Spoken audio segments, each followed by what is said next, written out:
pois nas tuas mãos queremos estar hoje e sempre, em nome do Pai, do Filho e do Espírito Santo de Deus. Amém? Os irmãos podem sentar, fique à vontade, graças ao bom Deus. Nós estamos estudando já há algum tempo o Pentateuco, onde ele traz estas noções mínimas e básicas de como todos os trabalhos devem se desenvolver, e este conhecimento é facilmente aplicado nos trabalhos que nós exercemos hoje, porque a ideia, os cuidados que aqui ele traz, eles servem para a nossa vida hoje, né? Por exemplo, aqui na defesa do homicida eventual, que foram criadas aquelas cidades onde a pessoa que cometia uma morte sem querer, aqui era um tempo onde o espírito de vingança ainda era permitido, e isso aí é bastante normal quando se falam de pessoas que ainda estão num tempo como numa pré-adolescência espiritual, né? Eu já expliquei aqui em outros momentos que eu imagino a Bíblia exatamente como um crescimento humano até ali o tempo de Noé. A gente imagina como crianças de 0 a 3 anos de idade, não mais do que isso. Uma criança dentro desta faixa, se ela tiver uma personalidade muito para o erro, muito para aquilo que é errado, for muito ruim, ela não está errando, ela é uma pessoa muito ruim. Isso é natural, porque não seria normal atitudes assim em uma criança. E o povo estava justamente desta forma. Como é que se faz para resolver isso? Aquilo que Deus fez. Separou aqueles que não estavam assim, que eram 8, e destruiu com o restante. Aí depois a gente observa um novo período de Noé, até ali o tempo de Moisés, até quando começa Moisés, início do Êxodo, como aí entre 3 e 8 anos e 10 anos, né? Já se cobra um pouco mais, já se exige uma fidelidade maior, porque já tem consciência, né?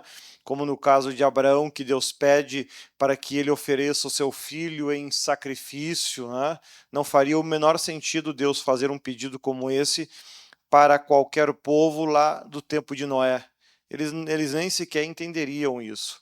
Já que, ó, tem gente. E já que no tempo de Abraão isso já começa a fazer mais sentido. Depois nós vemos, pastor, um novo período de Moisés até Davi, que já seriam ali pré-adolescentes, ali entre 10 e 15 anos de idade, né?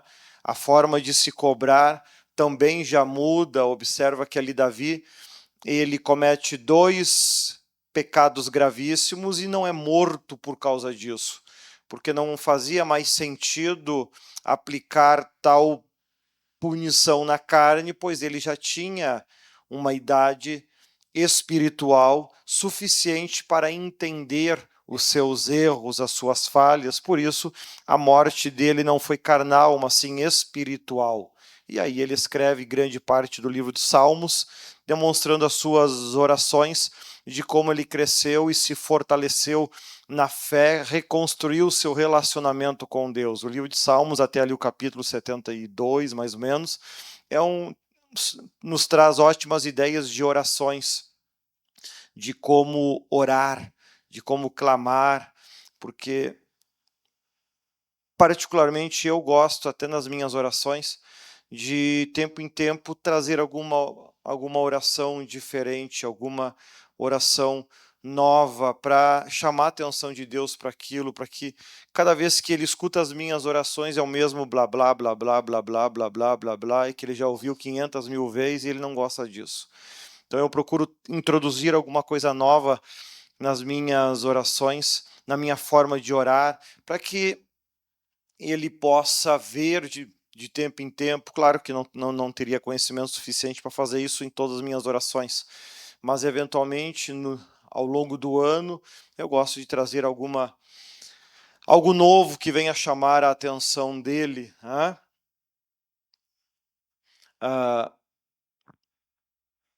Não mudar o marco de divisa, né? Os limites que Deus estabelece não devem ser alterados, não devem ser mudados. Aquilo que eu ensino aos meus obreiros, nunca deem desculpas, mostrem resultados. Se a única coisa que te restou foi dar desculpa, nem dê, porque não muda nada. Aquilo que vocês deixarem de fazer, deixaram de fazer e a desculpa não vai fazer esse trabalho. Então nem precisa da desculpa, né? Diga então, não quis fazer. Fica até mais bonito, né? Do que tentar explicar as coisas. Porque Deus espera resultado de nós, né? Não desculpas. Também que só o texto traz ali no capítulo 19, versículo 15, que somente uma testemunha não serve. Qualquer acusação que for feita, se só uma pessoa viu, se só uma pessoa enxergou, se só uma pessoa presenciou, isso é inútil, não vale nada. Ah, mas eu vi. Diante de Deus não vale nada. Nada, nada, nada. Ah, mas eu vou lá contar para o pastor. Tá errado. Tá errado, tá errado. Só tu viu. Não pode. A Bíblia diz que tem que ter no mínimo 2 ou 3 testemunhas de qualquer coisa.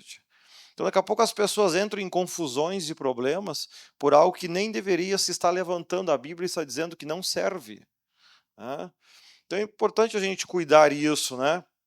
Para que no ambiente que você venha construir, porque é natural que ao longo do tempo de igreja você vai ter afinidades maiores com um grupo de irmãos e menos com outro. Isso aí faz parte das nossas próprias personalidades, né?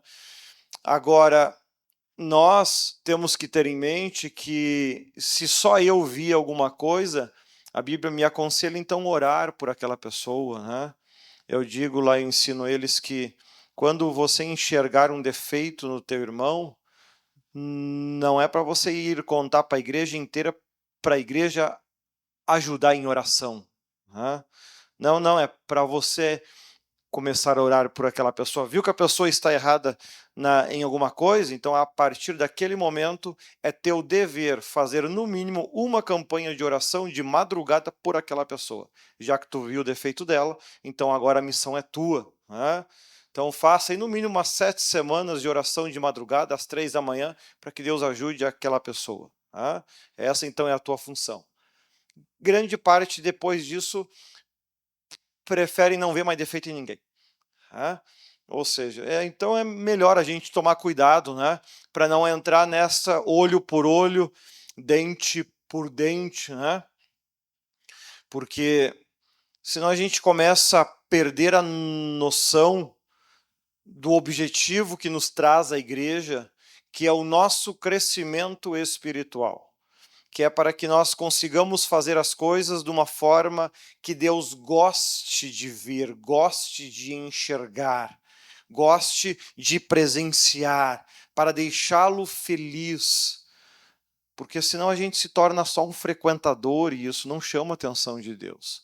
E são pequenos os detalhes que nós temos que ir tendo para que Deus venha de fato estar com nós, né? Também ali o capítulo 20 traz um texto muito bonito. Paz, Senhor. Paz, Senhor.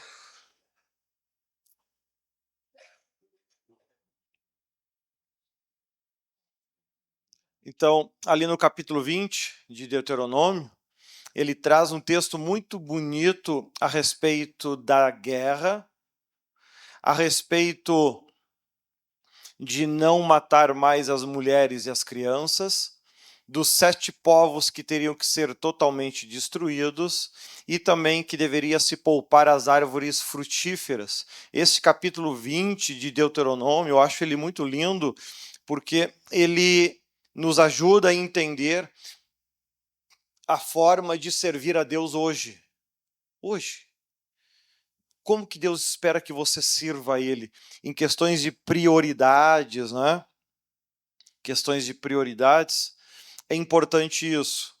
Então, olha só, capítulo 20 de Deuteronômio, vamos ler junto para que a gente possa entender melhor isso. Eu vou ler até numa outra versão que fica mais fácil para vocês entenderem. Leis de guerra, Deuteronômio 20. Moisés disse ao povo: quando vocês saírem para combater os inimigos e virem que eles têm mais soldados do que vocês e que têm mais cavalos e carros de guerra, não fiquem com medo deles, pois o Senhor, nosso Deus, que os livrou do Egito, está com vocês. Antes de começarem o combate, o sacerdote ficará na frente dos soldados e dirá: israelitas, escutem o que estou dizendo. Vocês estão aqui para lutar contra os inimigos. Não se assustem, não se apavorem, não fiquem com medo, pois o Senhor nosso Deus está com vocês para lutar ao seu lado e salvá-los do inimigo. Depois disso, os oficiais dirão: se houver aqui um homem que acabou de construir a sua casa, mas não teve tempo de morar nela, então que volte para casa. Se não pode acontecer que ele morra na batalha e outro homem venha a morar na casa. E se houver aqui um homem que plantou uma parreira, mas ainda não colheu as uvas, então que volte para casa. Senão pode acontecer que ele morra na batalha e outro homem colha as uvas. E se houver aqui um homem que já contratou o casamento, mas ainda não casou, então que volte para casa. Senão pode acontecer que ele morra na luta e outro homem case com a mulher. E os oficiais dirão também: se houver aqui um homem tímido e medroso, então que volte para casa. Senão pode acontecer que os outros soldados fiquem com medo também. E quando os oficiais acabarem de falar, serão escolhidos os chefes das tropas para encomendarem os soldados. Então veja que nesse primeiro trecho, Deus, através de Moisés, deixa claro ao povo: todos aqueles que assumirem qualquer tipo de compromisso antes de uma guerra, antes de uma batalha, não são bem-vindos na batalha. Se assumiu compromissos que vai te atrapalhar de servir ao Senhor, então não sirva o Senhor. Ele está te dispensando disso. Ah, mas Deus disse que eu tenho um ministério de louvor. Deus não tem mais interesse no teu ministério de louvor. Ah, mas Deus disse que eu tenho um ministério de profeta, de pregador. Deus não tem mais interesse no teu ministério. Ou você está 100% com ele, ou você não é útil, ele não tem interesse no teu trabalho. Porque onde estiver o coração do homem, ali também estará o seu tesouro. Né? Se eu não me engano, está lá em Mateus isso. Então, se o teu coração ele está na casa, não adianta tu ir lá pregar, porque o teu coração não vai estar lá. É importante que, ao servirmos ao Senhor, de fato, nosso coração esteja naquilo que nós estamos fazendo. Ele tem que ser prioridade. Aí eu sei que uma parreira de uva leva 1 ano, 2 anos para dar as suas uvas, e daqui 6 meses vai ter uma guerra. Não vou plantar essa parreira agora. Deixa para depois. Por quê? Porque estar lá na batalha é prioridade. Organização. Eu passo a priorizar de fato aquilo que é importante para Deus. Eu tenho que priorizar isso ao longo da minha vida. São escolhas que nós vamos fazendo. Viver uma vida plena aqui na terra ou viver uma vida plena com Deus. Prioridades. Né? E aqui Deus está chamando a nossa atenção nesse capítulo 20, eu acho ele lindo por causa disso, porque ele desperta isso em nós. O que é prioridade na tua vida? O que é prioridade? Não importa o tamanho do problema que eu vou ter, e que tive esse ano, que vou ter ano que vem, porque se eu estiver plenamente com Deus, esse problema passará a ser de Deus, não mais meu. Agora, se ao longo da minha vida eu estou sempre encontrando motivos para não fazer, eu estou ocupado, eu vou ter compromisso, eu isso, eu aquilo. Meu amigo, aí Deus ele vai te deixar de lado mesmo. Porque não te ama? Não, porque tu não serve para a batalha. Não serve para isso. Porque o coração não está ali. A alegria, o prazer não está ali. Então é importante que nós tenhamos em mente isso, que já desde o início da Bíblia, Deus já chamava atenção. Onde estiver o coração do homem, ali estará o seu tesouro. Aonde realmente você estará firmando os teus compromissos, os teus afazeres, o que realmente é prioridade na vida. Veja que o texto ele chega ao ponto de dizer que se tu marcou casamento e acontecer a batalha, não vá na batalha. Veja que Deus ele não está obrigando ninguém a ir servi-lo e morrer na batalha. Não, ele está deixando claro, se tu tiver qualquer compromisso que tu marcou, e isso aí no teu coração é mais importante, vá cumprir com o teu compromisso. Deus ele não precisa de quantidade, ele precisa de qualidade. Veja que interessante isso, e é um conceito que é aplicado ao longo de toda a Bíblia. O próprio Cristo disse em outro momento, quem põe a mão no arado e olha para trás não é digno desse trabalho. É essa questão da prioridade. O que é prioridade? O que é mais importante? O que realmente é de maior destaque na nossa vida? A obra de Deus, então, ela tem que ser uma prioridade. Isso é uma escolha. E nem é imposto, porque Deus dá o direito de você escolher qualquer outra coisa. Ele te dá esse direito. Porque não adianta ter soldados que estão ali obrigados, forçados, fazendo o que não queriam fazer. Não adianta isso.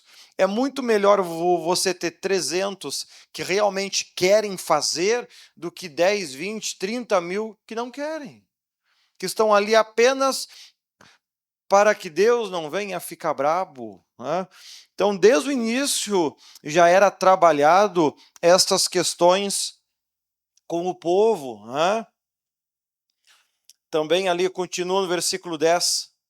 Antes de atacarem, façam uma proposta de paz. Se os moradores da cidade aceitarem a proposta e se entregarem a vocês, então eles serão escravos e farão trabalhos forçados.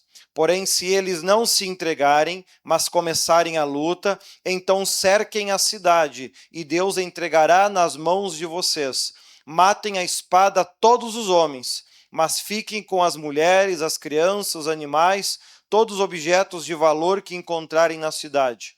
O Senhor nosso Deus lhes dará o que era do inimigo, e vocês usarão tudo para o seu próprio bem. Façam isso com todas as cidades que ficam fora da terra onde vocês moram.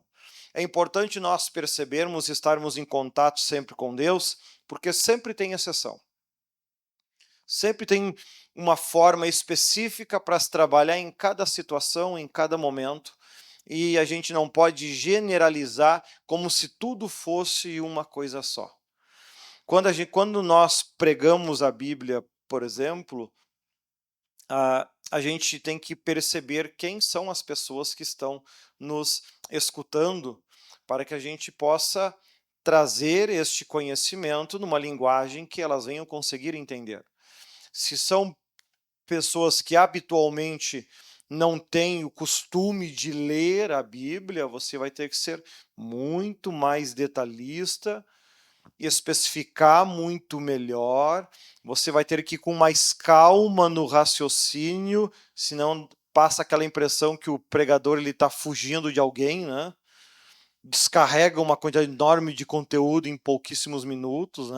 Às vezes faz isso até por ansiedade, porque teve uma inspiração do texto, e devido a essa ansiedade, descarrega tudo de uma vez só. Não, calma, calma, você tem que ir pregando, falando de uma forma que as pessoas venham conseguir te entender.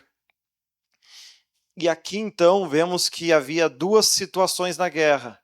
As cidades que era para destruir que essas são as que estavam dentro da área da terra prometida. Mas que maldade mandar matar todo mundo. Vai dar uma voltinha na Síria hoje, que eles são muito melhores que no passado. Vai lá dar uma voltinha. Vai lá falar de Jesus para eles. Vai lá. Jonas, lá no passado, não queria nem ir para lá. É esse mesmo povo. Era o povo que tinha prazer de pegar o seu primeiro filho, queimar vivo em honra ao seu Deus. É desse povo que Deus está falando. E aí já houve situações que as pessoas diziam, mas que Deus é esse que mandava matar tudo? Mas tu sabe de quem que ele está falando? Ele está falando de brasileiro? Não, isso aí eram gente que queimava os filhos vivos em honra ao seu Deus. Por isso que, mas havia esta diferença. Se estavam dentro da área da cidade, matem todos. Se estão fora, poupe as mulheres.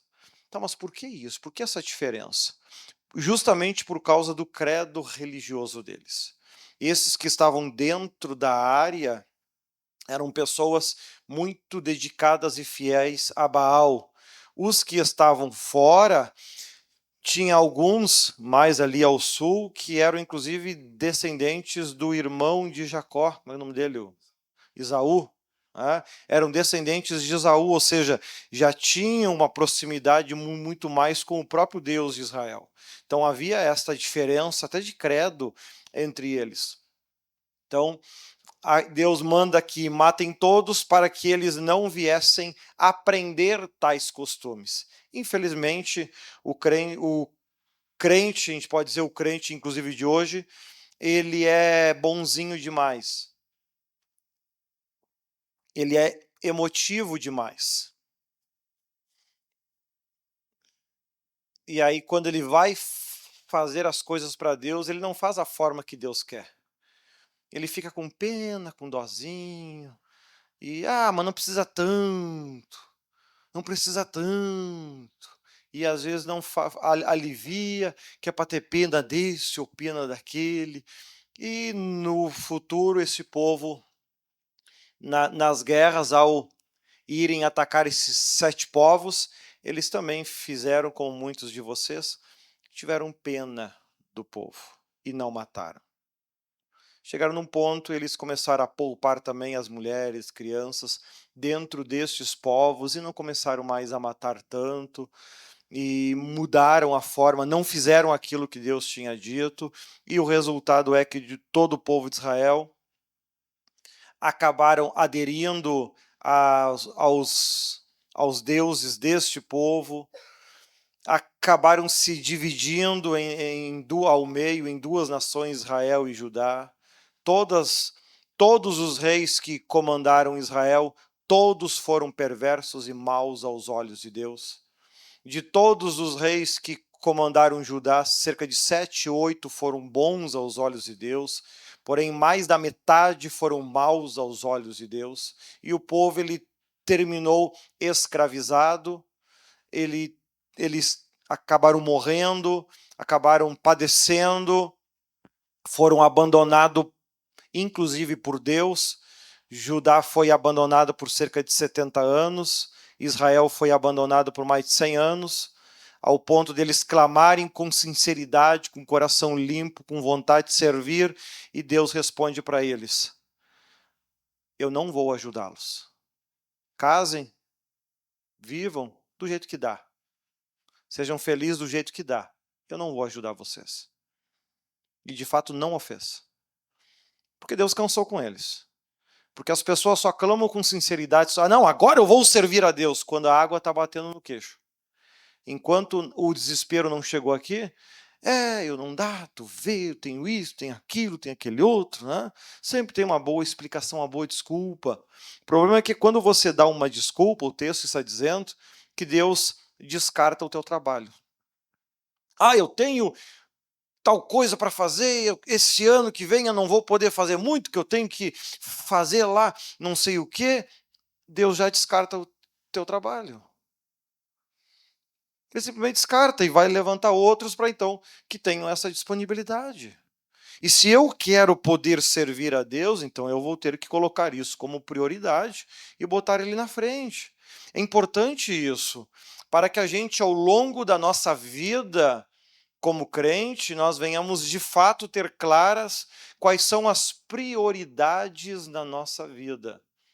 Nós tivemos a graça de poder, ali em Canoas esse ano, aplicar isso na prática, porque teve a minha casa, que encheu d'água também, que destruiu bastante, e teve a igreja também. A igreja não foi atingida, mas o salão foi bastante. Aí, na hora de começarmos as reformas, as manutenções, primeira coisa, a igreja, para poder fazer os cultos e organizar os trabalhos. Então, a gente fez tudo que tinha que fazer na igreja primeiro, lá em casa ficou do jeito que estava. Aí, quando conseguimos liberar lá, aí comecei na minha casa. Para que Deus, ao olhar lá de cima, ele venha ter em mente, não, qualquer situação que a obra dele precisar, ela vai ser prioridade. Jamais a minha vida pessoal, jamais a minha família, jamais a minha casa, nunca, de forma alguma. Para que Deus enxergue isso, essa diferença. Porque eu quero que Deus, ao olhar para o meu trabalho, ele fique contente, ele fique alegre, ele fique satisfeito. Mas para isso eu preciso ser detalhista na minha forma de agir, na minha forma de pensar, porque ele é muito detalhista. Ele vai olhar para essas coisas que passam despercebido, que para a maioria é bobagem, para ele não é. E quando a gente vai realmente conhecendo este Deus, e entendendo as suas ideias, entendendo a sua forma de ser, entendendo a sua forma de pensar, entendendo a sua forma de querer as coisas, a gente vai descobrindo como é que eu faço para agradar a Ele, como é que eu faço para, de fato, fazer um trabalho que Ele venha gostar, que Ele venha ficar satisfeito, que Ele venha ficar contente. Infelizmente, eles não obedeceram essa regra de Deuteronômio 20, o 16 e o 18, e acabaram no futuro pagando um preço que não precisava. Também pediu para que, se ao cercar uma cidade, o cerco ele durasse muitos dias, que não cortassem as árvores frutíferas, né? Mas que se alimentassem delas. Pode passar, por favor? Alguma dúvida até aí? Olha só, Deuteronômio 21. Sempre recomendo que vocês, ao longo do tempo, vocês assistam, leiam esses textos, para que vocês possam aprender a conhecer a Deus. O Antigo Testamento ele vai te ajudar você a conhecer a Deus. O Novo Testamento vai te ajudar a conhecer Jesus e o Espírito Santo. Então é importante que quando você vai ler, vai estudar, você perceba isso. Para que lá no teu dia a dia, quando tu tiver que tomar estas escolhas, o que vai ser prioridade, e isso esteja muito bem definido. E quando eu falo em prioridade, não é aonde o teu corpo vai estar trabalhando, é aonde o teu coração vai estar trabalhando. Porque não adianta eu ir lá só para dizer que fui, mas o meu coração estava lá na minha casa. Porque Deus, ele esquadrinha o coração do homem, ele vai olhar lá as intenções do coração. Ele não vai olhar simples e puramente aquilo que tu está fazendo. Então é importante que ele enxergue isso dentro de nós. E isso é preparo, isso é conhecimento. Isso é realmente ter ele como prioridade. Expiação de um assassino desconhecido. A culpa de sangue desse tipo precisava ser expiada com a morte de uma novilha num vale deserto, com os anciãos e os levitas lavando as mãos sobre o animal morto.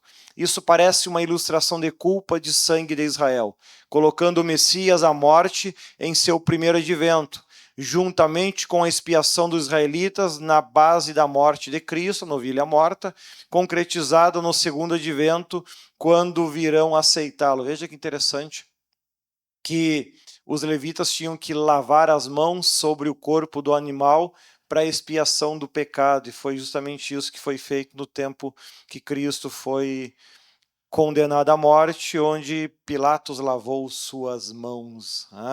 Era parte do ritual que assim a Bíblia especificava, e quando você estuda ali a vida de Cristo, você observa que tudo o que aconteceu foi realmente acontecendo de acordo como estes rituais exigiam. Regulamentos familiares incluem as mulheres tomadas na guerra como esposas, do 10 ao 14, e o direito de primogenitura do filho da esposa desfavorecida, 15 ao 17.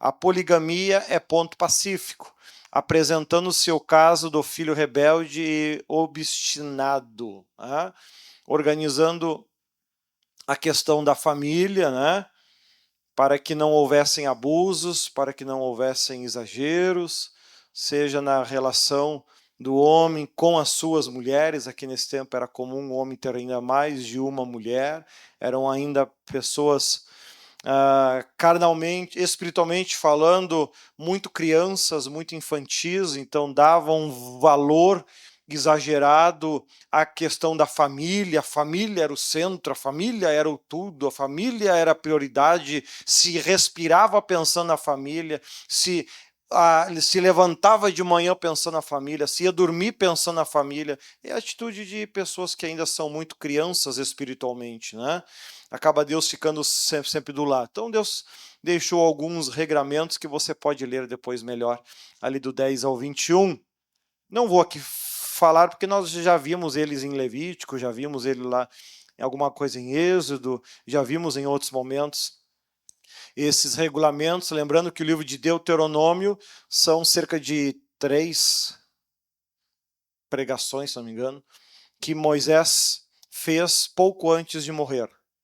Moisés aqui está fazendo os seus discursos finais, antes de encerrar o seu ministério. O livro de Deuteronômio é os discursos de encerramento do ministério de Moisés. O sepultamento de criminosos, o fato de que este caso prefigura a morte infame na cruz sofrida pelo Senhor ao ser considerado criminoso, é evidenciado pela citação do versículo 23 em Gálatas 3, 23, conforme João 19, 31. Veja como Josué cumpre essa lei no sepultamento do rei de Ai em Josué 8, 29. Gálatas 3, 13. Cristo nos resgatou da maldição da lei, fazendo-se maldição por nós, porque está escrito: maldito todo aquele que for pendurado no madeiro. Isso também era um cumprimento lá da lei. Josué 8, 29.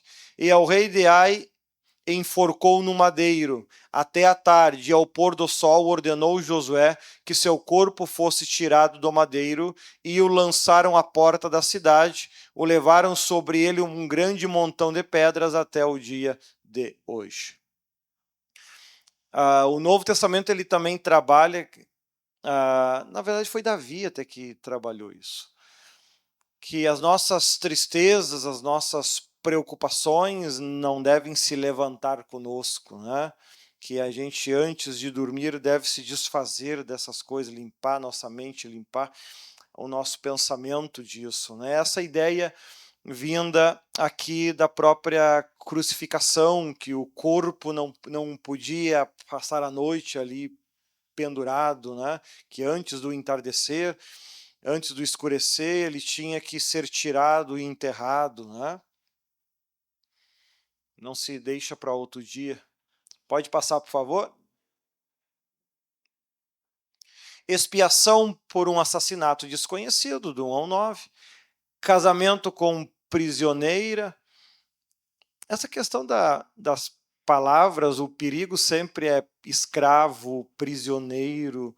Isso acaba sendo comparado erroneamente ao tempo de hoje, Acaba tendo uma visão de que a mulher era abusada, maltratada, como aconteceria hoje, algo que não era o esperado aqui, nem o que se tinha por necessidade de descarregar na mulher aquela raiva, aquele ódio. Não era dessa forma, de forma alguma, todas acabavam tendo um mesmo trato, e o primogênito da mais desfavorecida, esta era tratada às vezes com diferença, com muito mais carinho, como acontece com Ana, depois que a gente vai ver, teve o seu filho Samuel, ela, por não ter filhos, quando ela ia ao templo, ela recebia a oferta em dobro do seu marido,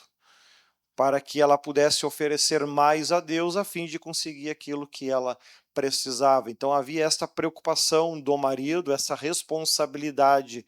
Ele nunca podia fazer menos, mas deveria se preocupar com as emoções dela, com aquilo que ela estava sentindo, ao fim de que aquilo que estava ao seu alcance ele pudesse fazer para que ela se sentisse melhor, esse acolhimento, né? Essa ideia muito de hoje, a mulher está triste, é problema dela, né? Essa coisa muito brasileira, né? Nessa forma, é que cada um se vire. Na antiguidade, no tempo que a Bíblia trabalha, não era visto desta forma. Havia esta preocupação do homem com a mulher estar feliz, estar contente, da preocupação dela de poder ajudá-la da forma que era possível. Havia sim esta preocupação. Direito do primogênito, né? Lembrando que o primogênito ele recebia mais herança do que os demais, né? Recebia, acho que era 2/3, se eu não me engano, e os demais recebiam 1/3, né? Isso foi de grande importância, principalmente no tempo onde o crescimento do povo ele ficou em cima das 12 tribos de Israel, né? Graças a isso, os bens que pertenciam àquela tribo, eles poderiam ser vendidos entre eles, mas não poderia ser vendido para outra tribo, para que os bens para que pudesse manter os bens. Então, o primogênito era preparado sempre para assumir o compromisso e cuidar da família, né? Isso foi aplicado bastante depois no tempo dos reis, né? Onde o filho mais velho ele assumia como rei. Filho rebelde deve ser morto. Nós vimos que em outros momentos, mas então iam matar tudo. Não, a gente viu em outro momento, no capítulo anterior, que se trabalhava com esse filho de todas as formas possíveis a fim de ajudá-lo a se corrigir, a melhorar. Porém, se ele chegasse num ponto onde ele não mudava, onde ele insistia no erro, ele era punido com a morte. Algo que eu acredito que ainda Deus vai ter que fazer no nosso tempo isso.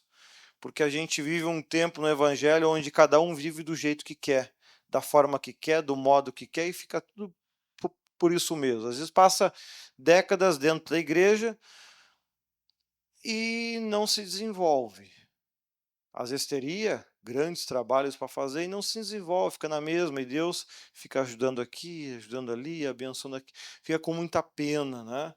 E eu sinto falta, às vezes, no Evangelho hoje, justamente desse Deus mais rigoroso, né? Porque com nós ele é rigoroso, mas depois, daqui a pouco, a gente acostuma a lidar com isso e isso não traz mais efeito em nós. Agora, com relação ao evangelho no mundo todo hoje, virou uma completa anarquia. Até comentava ontem com a mãe, ela me contando daquele demônio do Mulambo, né? Que quando ela viu ele estava com uma calça preta e uma camisa amarronzada, né? Até comentei com a mãe, para te ver, né, mãe? O Mulambo é mais crente que muito crente do tempo de hoje, porque ele pelo menos estava com uma camisa marrom. O crente hoje está de preto dos pés à cabeça. Ou seja, o mulambo é mais crente que muito crente que está nas igrejas hoje. Olha só a situação, né? Que ponto que chegou o crente conseguir ser... A sua vestimenta é pior que a do próprio diabo. Que ponto que chegou? E é normal. E nada acontece. Nada acontece. do jeito que está. As pessoas vão viver sua vida toda dentro de uma igreja, vivendo errado, agindo errado, pensando errado, se comportando errado, e o dia que morrer vão tudo para o inferno. E aí, tá, mas e aí?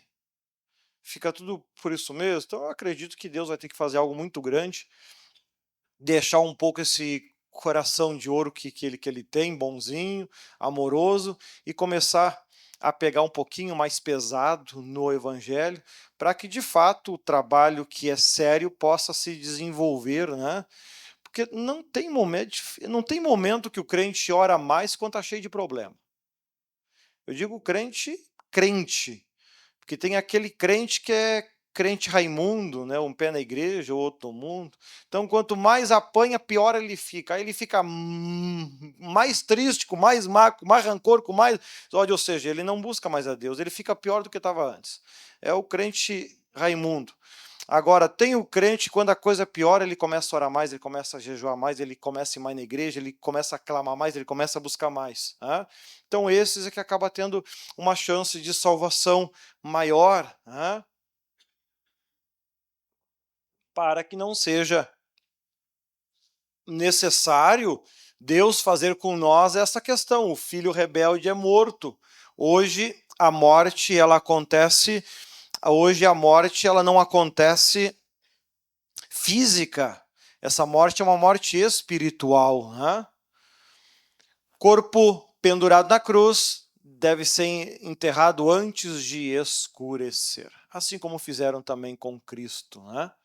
Pode passar, por favor? Capítulo 22, responsabilidades fraternais e humanitárias. O amor pelo próximo é demonstrado pela guarda e conservação de sua propriedade. A intenção principal da lei que proibia um sexo de usar as roupas de outro não era de refrear a licenciosidade ou a prática idólatra, mas preservar a santidade da distinção divina dos sexos estabelecida na criação. Desconsiderar o lugar distinto do macho e da fêmea, conforme pretendido por Deus, é abominação, um ato caracterizado por insulto vergonhoso contra a ordem estabelecida por Deus. Outras leis da humanidade e misericórdia governam os ninhos das aves, conforme Levítico, as devidas precauções e segurança serem tomadas. Então é importante que a gente destaque que deve haver diferença, sim, sempre entre o homem e a mulher dentro daquilo que Deus pré-estabeleceu. Né? Hoje em dia não tem mais, já existe pastora, bispa, ou seja, virou tudo, espiritualmente estão tudo igual, não tem diferença nenhuma. Nunca foi assim. 12 apóstolos, 70 discípulos. As mulheres faziam excelentes trabalhos, inclusive no templo, tinham viúvas que passavam o dia e noite no templo pregando, ensinando, falando, mas nenhuma delas se consagrou a pastora, a bispa e assim por diante. Ou seja, o único efeito que tem esses cargos é honra humana. O problema é que quando cresce a honra humana, diminui a honra espiritual. E aí adianta o quê?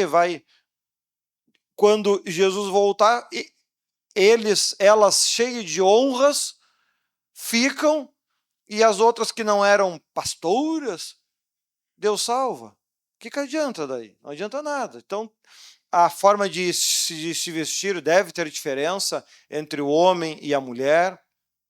Leis destacando a separação, distinções comuns na vida cotidiana são apresentadas para salientar a necessidade de separação do mal e da devoção do Senhor, segundo os Coríntios 6:11 até o 7:1, vai também reaver esses conceitos, essas ideias. Lá na série Atitudes eu preguei sobre isso, por isso não vou repetir agora, depois você pode entrar lá na série Atitudes e ver esta importância disso.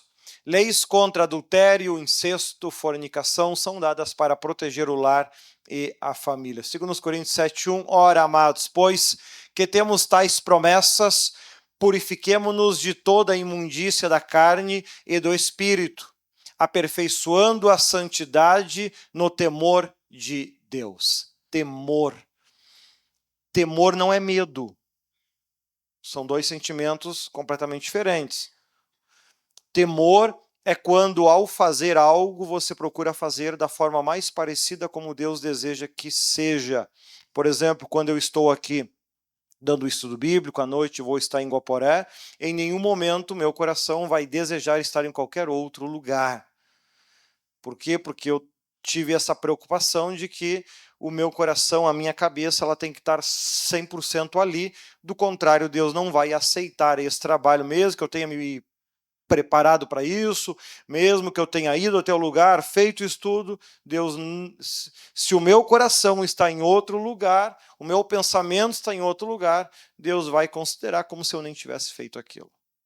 Aquele trabalho não vai ter valor porque eu não fiz realmente de corpo, alma e espírito, né? Eu fiz apenas para dizer que fiz. E ele não tem interesse nisso, como vimos ali em Deuteronômio 20, que mostra que qualquer pessoa que tivesse outro compromisso está dispensado, não precisa ir. Né? Veja que quando a gente conhece um pouco o Antigo Testamento, a gente percebe que quando Paulo diz nada se faça por força ou por violência, tudo se faça por amor. Ele não está trazendo nada novo, ele está sendo repetitivo, ele está relembrando antigos conceitos, porque o próprio Deus já falava isso, né? Deuteronômio 22, 1 ao 3, vendo extraviado o boi ou ovelha do teu irmão, não te desviarás deles, restituí-los-ás sem falta a teu irmão. Né? Achou uma carteira com dinheiro e tem o documento dentro? Ah, é bênção que Deus me mandou. Não, se tu sabe de quem é, tem que devolver. Né? Assim, aqui no passado, Deus já falava com relação aos animais. Ah, ele fugiu e entrou no meu pátio, é meu. Não, se tu sabe que é do teu irmão, restitua para o teu irmão. Assim também farás com o jumento, e assim farás com as roupas, assim farás também com toda coisa perdida, que se perder do teu irmão, e tu o achares, não te poderás omitir. Achado não é roubado, no inferno não. No céu é.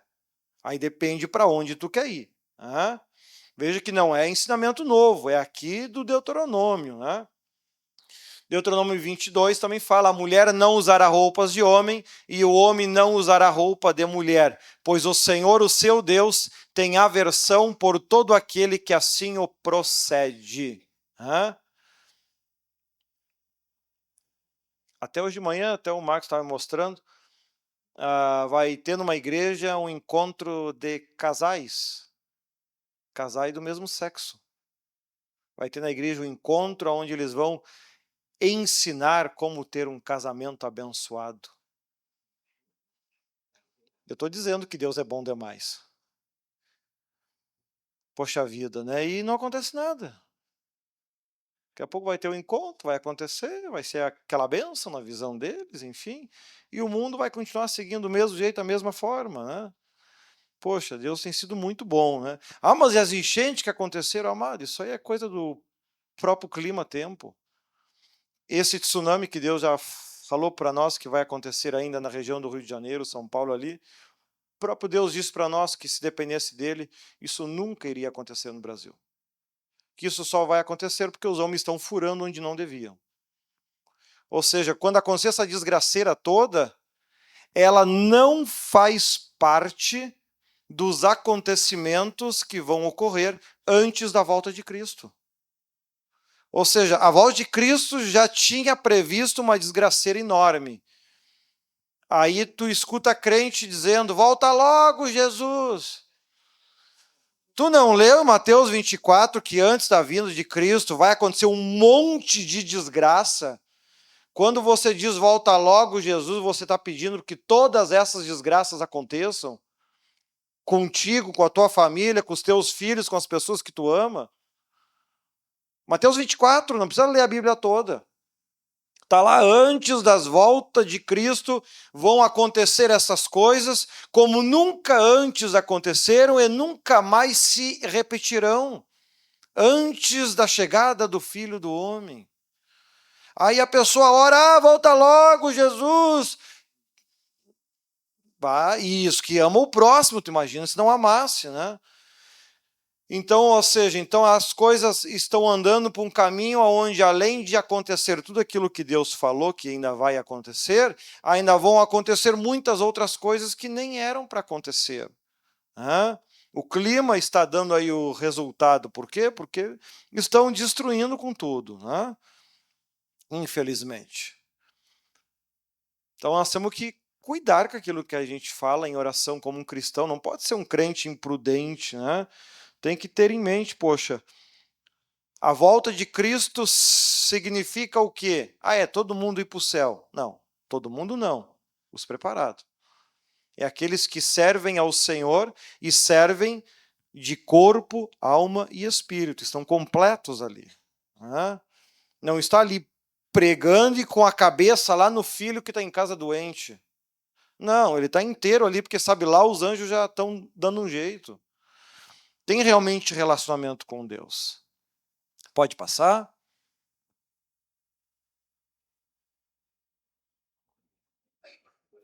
Então, esse capítulo 22, ele diz: seja justo, achou, conhece o dono, devolva.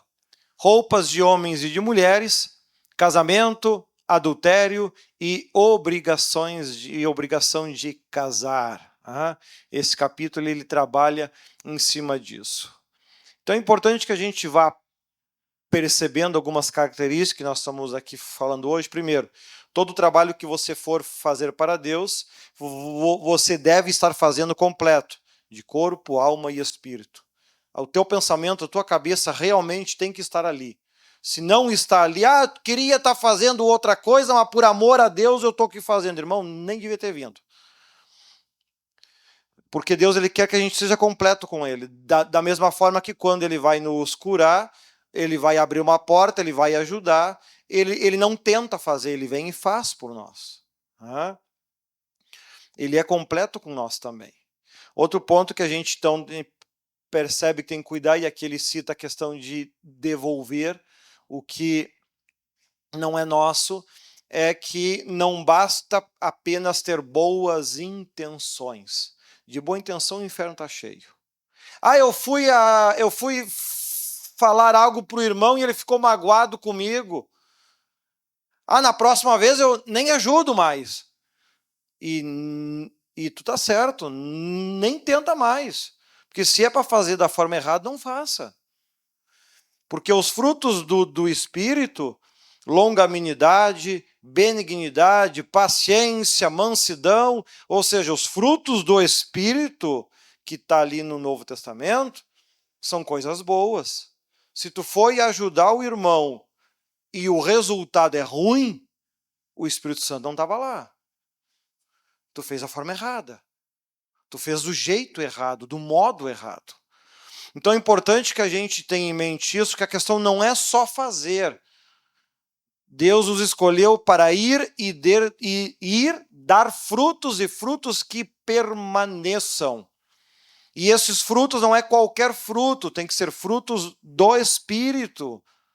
Porque nós temos que adorar a Deus em espírito e em verdade. Então, os frutos que vão se originar do trabalho que eu faço para Deus, eles devem estar dentro daqueles frutos do Espírito que a gente estuda ali no Novo Testamento. Do contrário, eu estou fazendo errado. Então, este cuidado com as emoções, com a forma de fazer, com a forma de falar, com a forma de trabalhar, nós temos que ter em mente isso, para que a gente possa fazer um trabalho que seja agradável a Deus. Para que nós não venhamos ter que ficar se auto-elogiando, se auto-engrandecendo. É nojento isso, né? Uma vez eu fui pregar para uma pessoa e ela disse, ela ficou conversando, uma pessoa muito simples, dizendo, nem Cristo sofreu que nem eu. E eu escutando, né? Graças a Deus ele conseguiu se converter e foi uma pessoa excelente. Mas por quê? Por ignorância. Quem sabe hoje você tem muita coisa que você ainda erra por ignorância. Falha por ignorância. Ainda tem dificuldade de servir a Deus por inteiro, né? Às vezes vem para um estudo e, por exemplo, tem dificuldade com o sono, né? Como é que eu consegui trabalhar para 7 horas da manhã, 8 horas da manhã, eu já estar com a Bíblia toda na cabeça e conseguindo fazer isso? Quando eu ia jejuar, eu começava os meus estudos, o meu jejum, por volta de 3h30, 4h30 da manhã, e o período inteiro do meu jejum era só lendo e estudando a Bíblia. Imagina você começar a estudar a Bíblia às 3h30 da manhã, 4h30 da manhã. Ali eu fui conseguindo me moldar para que quando eu estivesse fazendo esse tipo de trabalho, eu conseguisse controlar o cansaço, conseguisse controlar o sono, a minha mente conseguisse ficar ligada naquilo que eu estou falando, para daqui a pouco não se perder. Nós temos que ir preparando este corpo para de fato servir a Deus de forma completa. Pode passar, por favor? A santidade da congregação ao Senhor. Capítulo 23 de Deuteronômio.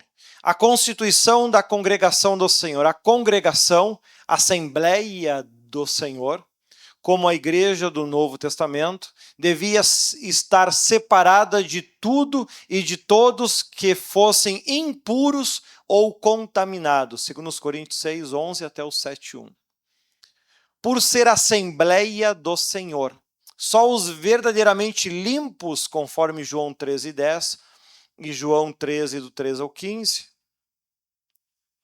pertencem de fato a ela, e só os experiencialmente limpos pela purificação contínua da palavra, Efésios 5, 26, gozam de sua comunhão e privilégios. Veja, então, o crente ele quer ter privilégio com Deus apenas por ter a carteirinha de membro. E não, os textos ensinam que aqueles que estão constantemente sendo purificados pela palavra é que realmente gozam, usufruem de uma comunhão e de privilégios com Deus. Deus vai abençoar você e não vai abençoar os outros do mesmo jeito, do mesmo modo. Isso é privilégio. É possível alcançar isso? É. De que forma? A palavra de Deus tem que estar moldando a nossa forma de pensar, a nossa forma de agir, a nossa forma de proceder, nos mínimos detalhes, nas mínimas coisas, elas são importantes. A Assembleia de Israel no deserto retrata essa verdade pela exclusão dos profanos, dos aleijados e os de nascimento ilegítimo, conforme Zacarias 9:6. Os amonitas e moabitas, 3 ao 6, prefigurando que são inimigos da plena verdade divina e se opõem aos filhos espirituais de Deus. Então é importante isso, porque quando a gente constrói uma vida com Deus e ela está destacada pela purificação e fazer as coisas da forma como Deus quer, nós alcançamos privilégios que não é comum acontecer com os outros. Um exemplo prático. Por exemplo, da minha família por parte de pai é muito... O comum é as pessoas da família morrerem por volta dos 60 anos. Isso é o comum. Os que vivem mais é 60 e uns quebradinho e já se foi. Já teve 2 tios que morreram assim, os pais do pai também mesma coisa, e tu vai pegando os antepassados, não é tão diferente. E o pai está aí comendo bastante, com mais de 70 anos, cheio de saúde, saudável, vai, viaja, trabalha e não tem nenhum impedimento disso. Alcançou um privilégio, mesmo não sendo aquele homem de academia. Está aí com mais saúde, mais forte que muita pessoa de academia, porque está alcançando uma proteção, um privilégio. Outro exemplo aconteceu com aquele pastor que fundou a igreja Bola de Neve, que trouxe esta visão inovadora da teologia sobre o Brasil. Está aí, 50 e poucos anos, já foi, já morreu. num acidente de moto. E já, por exemplo, o pai, só de acidentes que era para ele ter morrido, os anjos, a última vez que falaram eram 11. 55 já? 55 vezes. Então, olha aí, 55 vezes era para ter morrido em acidente de carro, moto. Porque o pai abusa de carro bastante. E não morreu, por quê? Porque tem privilégios que os outros não têm. Então, vale a pena ser xarope, ser chato, ser, como diz no popular, porra louca? Tá aí o resultado. Enquanto os outros estão morrendo, fazendo o mesmo trabalho, ele continua aí vivo, são, forte. Então, esses privilégios, essa comunhão, a gente passa a ter com Deus, a gente passa a ter com o Senhor. E é lindo isso quando a igreja consegue ter esta comunhão, consegue ter essa construção de caminharem juntos, num mesmo propósito. Tivemos lá a questão da enchente, mais da metade do povo da igreja foi atingido pela enchente, perderam tudo, que eu acho que quase todos, era tudo casa térrea só. Ou seja, e tu não viu nenhum deixar de dar um dízimo por causa disso, uma oferta por causa disso, deixar de ir num culto porque estava triste, porque perdeu a casa. Não. Continuaram tudo do mesmo jeito, esforçando, lutando, batalhando, como se tivessem tido um ano incrível e maravilhoso. Por quê? Porque esses ensinamentos básicos daqui já tá entrando no coração deles, já está entrando no pensamento deles. Coloca o teu coração naquilo que tu está fazendo para Deus e tu vai alcançar privilégios que em outro momento você não tinha. Até um jovem estava contando, ele também, a casa dele foi atingida, também perdeu tudo. E mesmo em meio a toda essa loucura, toda agora, no final do ano, ele conseguiu comprar um carro. Ou seja, nos outros anos que não teve enchente, ele não conseguia comprar carro. Esse ano que teve enchente, ele comprou. Ou seja, está tendo privilégios com Deus que outros não estão tendo. Mas por que isso? Porque está conseguindo ser atento aos detalhes, às mínimas coisas, está conseguindo construir isso com Deus. E não é difícil, é apenas você ser um pouco mais detalhista, para que a gente possa ir construindo esse relacionamento com Deus. Uma dúvida que costuma ocorrer entre os cristãos. Eu tenho a obrigação de ajudar a todo mundo que precisa? Não. Sabe que isso é algo que muito acontece. Não sei se vocês recebem muitos pedidos de ajuda. Eu recebo pedidos de ajuda, acho que quase que todo dia do mundo todo. Essa semana acho que deve ser da África ou de lá, estava pedindo ajuda para 20 viúvas. Um outro que é homossexual, é transexual, alguma coisa, está passando fome, mandou pedir ajuda. Enfim, é de lista. Tá, mas e aí, eu tenho obrigação de ajudar todo mundo que precisa? Não, a Bíblia é muito bem clara, ela diz: amai o próximo. Quem amou o mundo foi Deus. Deus amou o mundo de tal maneira. Eu não tenho obrigação de amar o mundo, eu tenho a obrigação de ajudar o próximo. Pessoas que eu construo um relacionamento com elas. Às vezes tem pessoas que conheço, que me dou bem com elas, às vezes se apertam, e se eu posso ajudar, eu ajudo elas sem nenhum problema. E agora, é o mundo todo? Não, de forma alguma. E é algo que eu tento até explicar para essas pessoas, que é o que eu mandei a mensagem para essa pessoa que me mandou pedir ajuda e tal, porque não está conseguindo emprego e tal. Aí eu expliquei justamente isso, porque não tem condição de ajudar todo mundo. E a Bíblia foi inteligente nisso. E o grande questão é que quando você fala não, as pessoas ficam bravas contigo. Sabe que nunca me aconteceu até hoje? Porque este versículo, amai o próximo como a ti mesmo, ele pode ser aplicado de duas formas diferentes.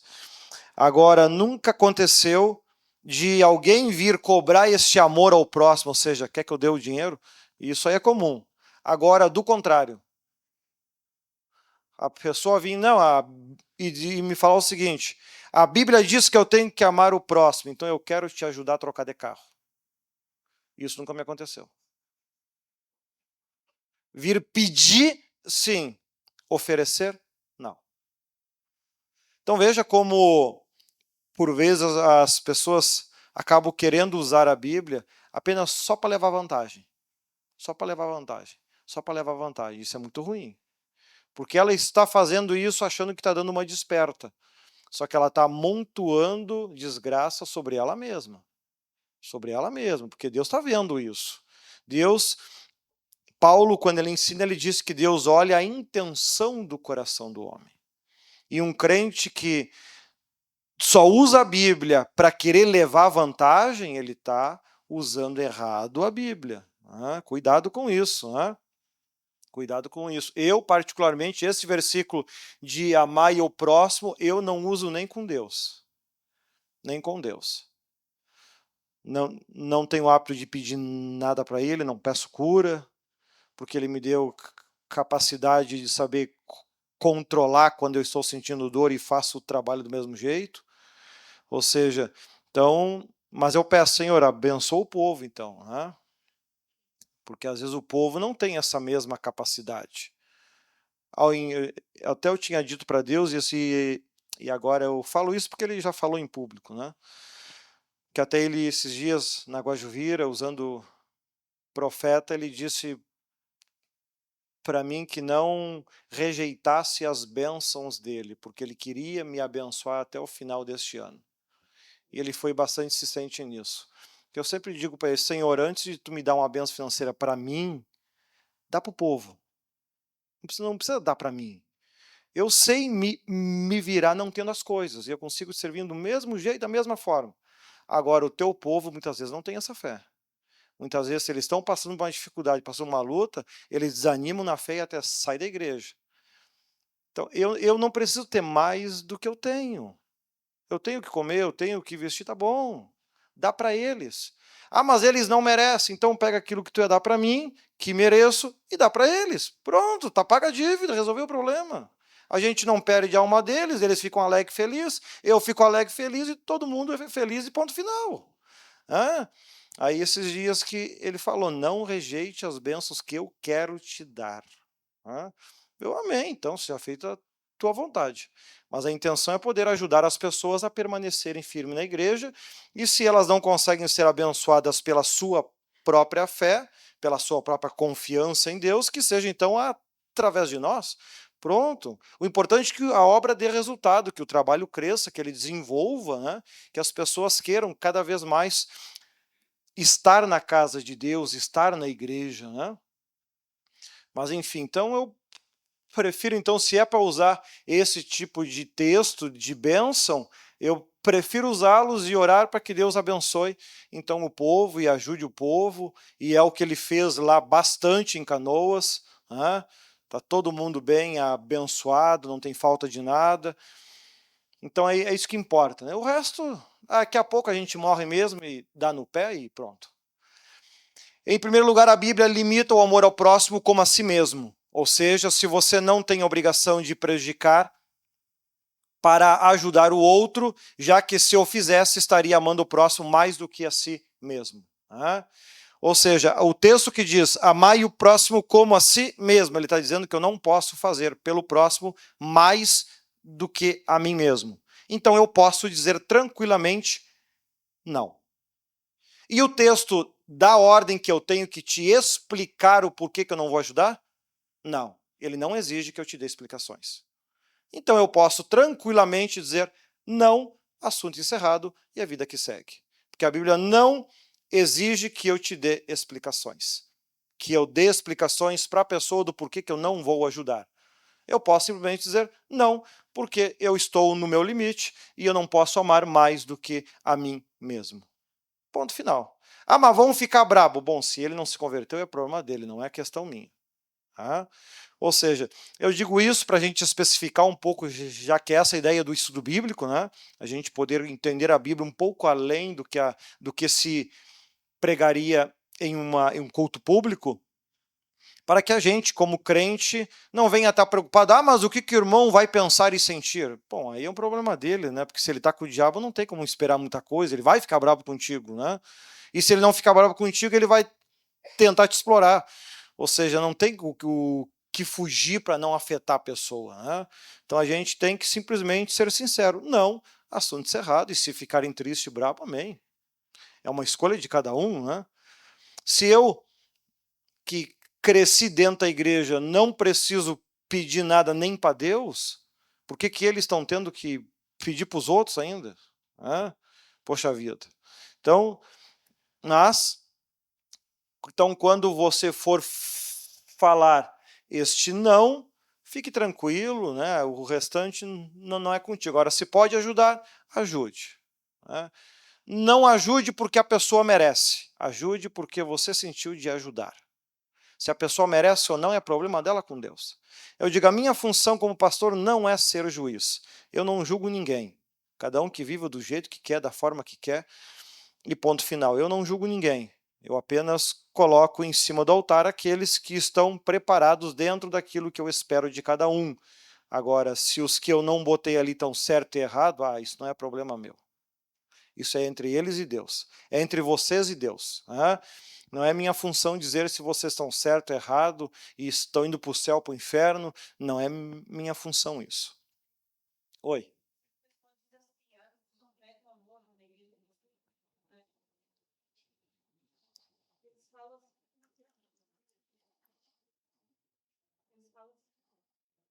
Deve estar tudo desligado, acho. Nem pregar o amor, eles acham que tem que ficar ajudando todo mundo. Eu disse, a gente prega tanto o amor quanto o limite. Tanto o amor como o limite. A Bíblia diz que eu tenho que amar o próximo como a mim mesmo, e não mais do que a mim mesmo. E ainda esta ideia de proximidade é outra questão, que é quando tu fala isso, o assunto encerra.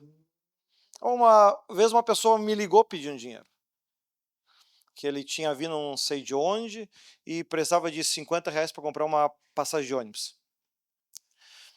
Aí eu disse, não, eu como pastor, eu ajudo as pessoas com oração e com ensinamento.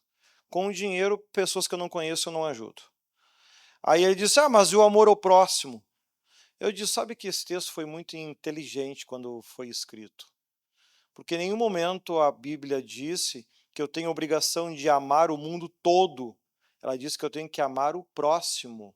E próximo é proximidade, relacionamento. Porque a mesma Bíblia que diz amai o próximo, ela também diz, não jogai as vossas pérolas aos porcos. Não gastai o vosso dinheiro naquilo que não é pão.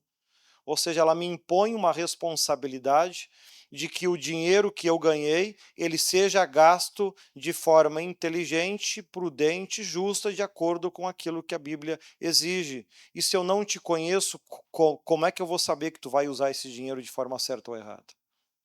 A Bíblia me impõe essa responsabilidade. Aí ele parou, me disse, sabe que eu nunca escutei isso antes. Eu disse, pois é, as pessoas costumam analisar a Bíblia de maneira muito superficial. E aí essa é a dificuldade, acabam tendo uma vida muito superficial. E a Bíblia vai muito além disso. Deus, ele quer o bem de todos. Agora, nós precisamos também ver com quem a gente se relaciona. Se você se relaciona só com pessoa falida, você vai ser apenas mais um falido. Aí eu sei que a gente conversou, acho uns 40 minutos no telefone, daí ele gostou da conversa. A gente conversou uns 40 minutos no telefone, desligou feliz da vida, contente, e não ganhou dinheiro. Ou seja, então a minha preocupação é sempre quando eu vou falar, eu faço aquilo que a Bíblia está dizendo. Se é não, é não. Agora, eu não quero simplesmente que acabe por ali. Se eu tiver a oportunidade de poder conversar um pouco mais sobre isso, de abrir a mente da pessoa para algumas outras áreas, faço com muito carinho, com muito prazer. Mas quando a gente chama a atenção deles para essa questão, né? Sim, a Bíblia diz amai o próximo, não o mundo todo. Próximo às pessoas que eu conheço, que eu me relaciono no dia a dia, que eu, de alguma forma, eu convivo com elas. Eu tenho amigos que agora esse mês estava aqui tentando que fazer um tratamento e estava apertado e me mandou pedir uma ajuda, mas ele é certinho, eu ajudo ele, chega no início do mês que vem, ele deposita de volta. Mas eu sei que ele vai estar apertado e dia 15 ele vai pedir de novo. Então eu já deixo esse dinheiro separado, que daí eu empresto, ele me paga, ele empresta, me paga, e a gente fica assim o ano todo. Né? E às vezes quando chega no final do ano, se eu estou um pouco mais folgado, eu digo para ele, não, esse valor fica de presente de Natal para ti esse ano. Ano passado eu consegui fazer isso com ele. E assim ajudo outras pessoas também que enfrentam dificuldades e problemas, mas são pessoas próximas, que eu conheço a vida delas, que conheço a forma deles ser, a forma deles agir, né? Conheço eles. Agora, ajudar estranho, não. Eu digo, olha, se não é próximo a mim, aí tem que procurar o governo, a prefeitura. O governo já dá aí o Bolsa Família, ajuda um monte de gente. Tem várias empresas que distribuem ranchos e coisa arada, aí tu tem que ver com essas empresas que ajudam todo mundo, né? O cristão, o propósito é ajudar o próximo, é viver em comunidade. Né? É esta a ideia. Né? Mas grande parte vai ficar bravo contigo porque ele queria ganhar um dinheiro de graça. E aí também, se quiser ficar bravo, não tem problema nenhum, né? Não é todo mundo que tem obrigação de gostar da gente, né? Mas a gente não pode se descuidar, porque senão o diabo ele começa a usar isso para nos prejudicar. Aí tu ajuda um, aí daqui a pouco, toda hora vai ter um na porta pedindo coisa.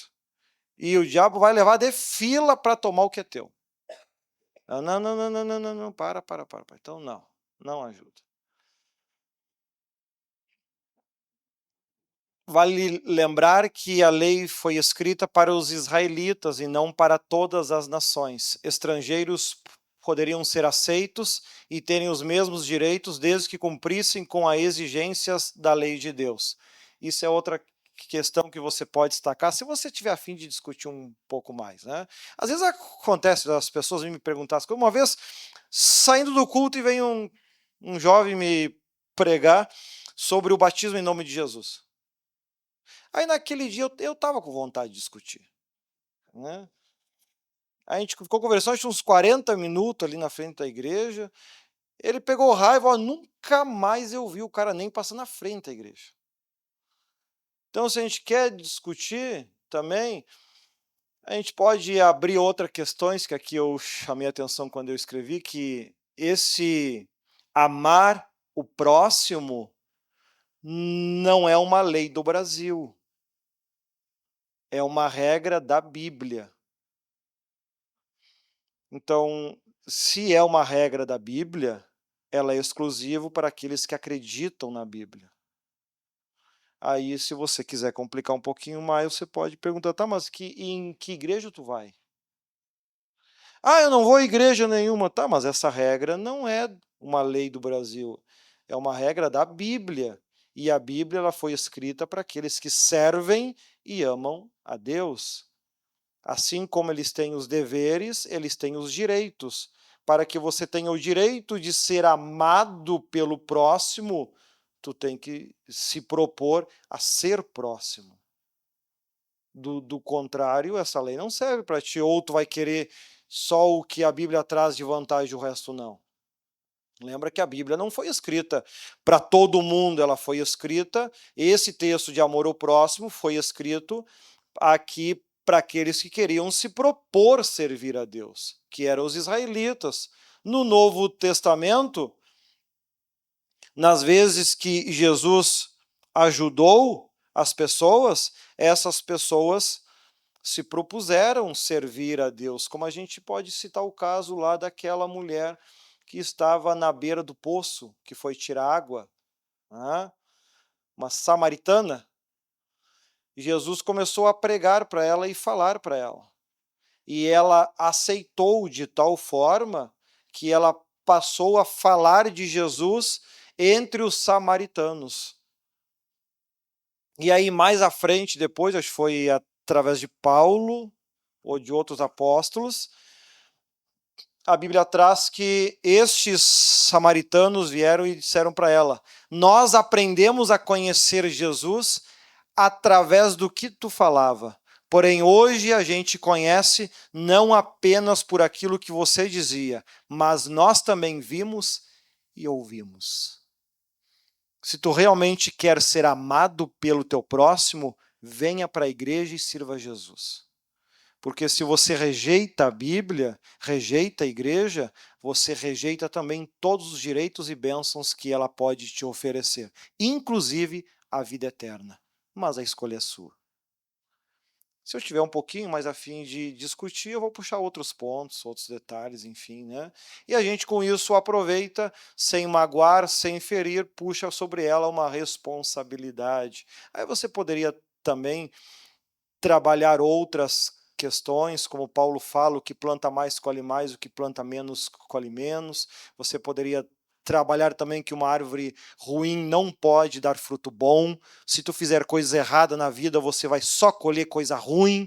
E mas ninguém vai te ajudar. Não, realmente não vai ajudar. Jesus, ele ajuda aqueles que estavam dispostos a mudar. Vinde a mim, vós cansados e oprimidos, eu vos aliviarei. Porém, tomai sobre vós o meu jugo e aprendei de mim, que sou manso e humilde de coração. Tem que ir na igreja, senão ele não vai te ajudar.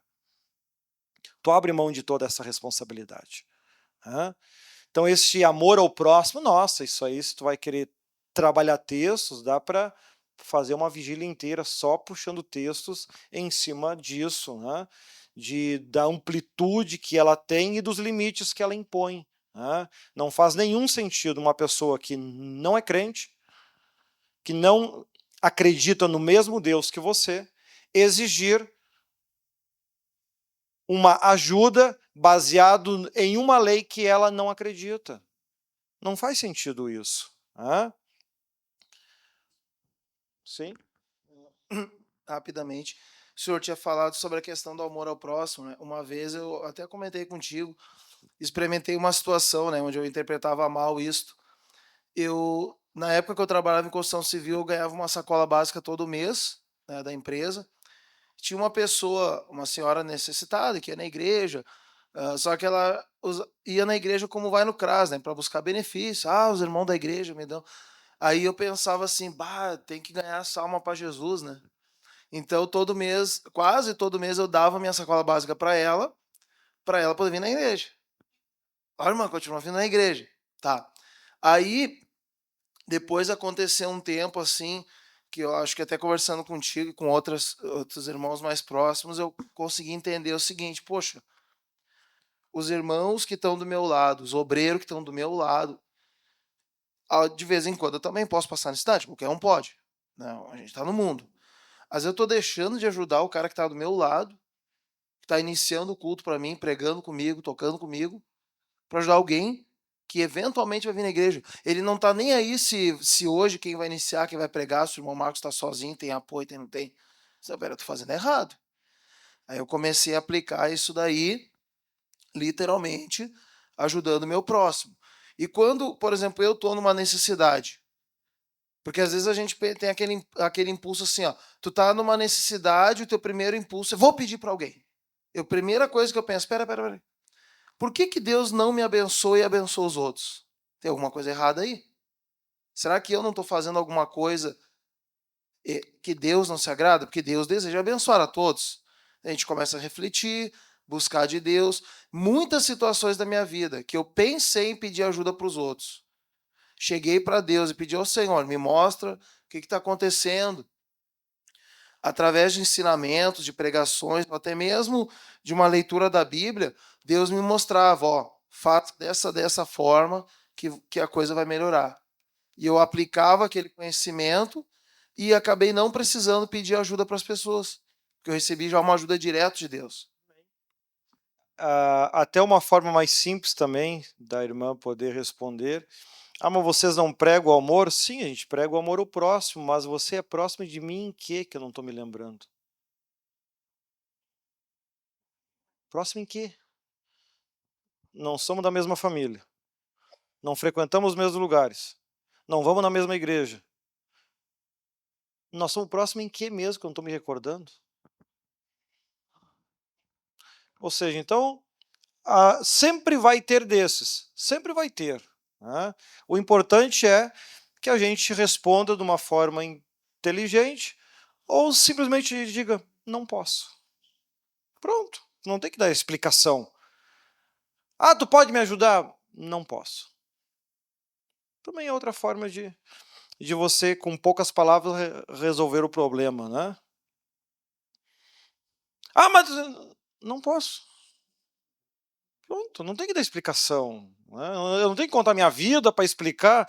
Eu devo explicação para Deus e para o meu superior. Fora disso, eu não devo explicação para ninguém, não devo explicação. Ou seja, então temos que cuidar com isso. Né? Pode passar, por favor? Então é importante que a gente possa, estudando esses textos um pouco mais em detalhe, como a gente faz aqui, podermos ter um pouco mais este conhecimento, essa firmeza, né? Para não sermos enganados, né? Limpeza do acampamento na guerra. Especialmente necessária era a separação do pecado e da contaminação em tempos de guerra, ilustrando a verdade de que a conquista e a vitória espiritual, Efésios 6, do 10 ao 18, são possíveis apenas a parte da cumplicidade com o mal. 14, conforme Hebreus e Coríntios. Vê se eu consigo ler ali. Efésios 6. No demais, irmãos meus, fortalecei-vos no Senhor e na força do seu poder. Revesti-vos de toda a armadura de Deus, para que possais estar firmes contra as astutas ciladas do diabo. Uma das formas mais simples de se revestir da armadura de Deus é tentando ajudar as pessoas da melhor forma que a gente pode, tentar facilitar a vida delas. Né? Por exemplo, aconteceu esse dia, eu tenho o hábito sempre de, antes de cada culto, durante a semana, no mínimo 1h15, 1h20 antes do culto, eu já estou lá na igreja. Aí eu vou lá para dar uma varrida, limpar, dar uma olhada nos banheiros, fazer café, essas coisas tudo aí, né? Então eu chego antes. Aí um dia me falaram que um casal de irmãos era 4h pouca da tarde, quase 5h, e o culto era só às 7h. E já estavam lá na frente da igreja esperando, porque eles só tinham dinheiro para vir de ônibus, e lá o ônibus é horrível, então chegaram umas 2h e pouco antes. Aí eu fiquei sabendo, eu já estava meio pronto, eu já corri lá, me arrumei, já mandei para a igreja. Para quê? Para não deixar eles lá esperando.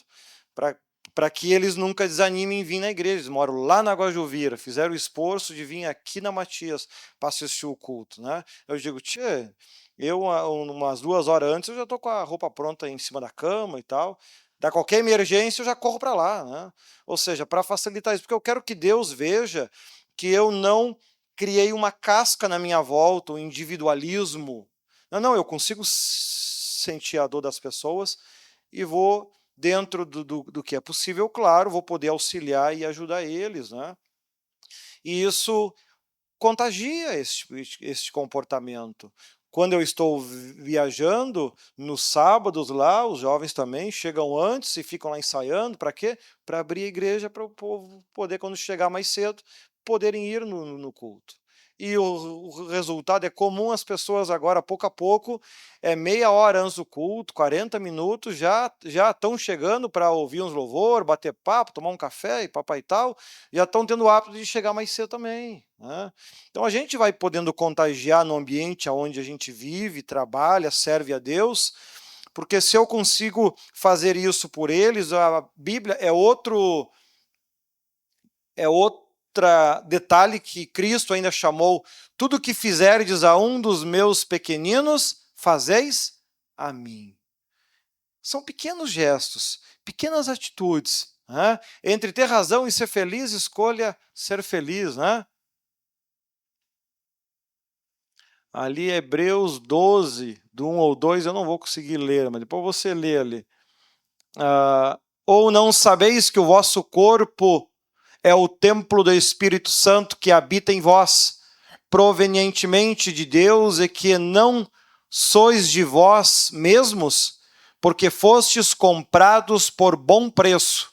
Glorificai, pois, a Deus no vosso corpo e no vosso espírito, os quais pertencem a Deus. 1 Coríntios 6, 19 e 20. Então, Paulo ainda chama a atenção, este corpo que tu diz que é teu, na verdade não é. Ele foi comprado por um excelente preço na cruz.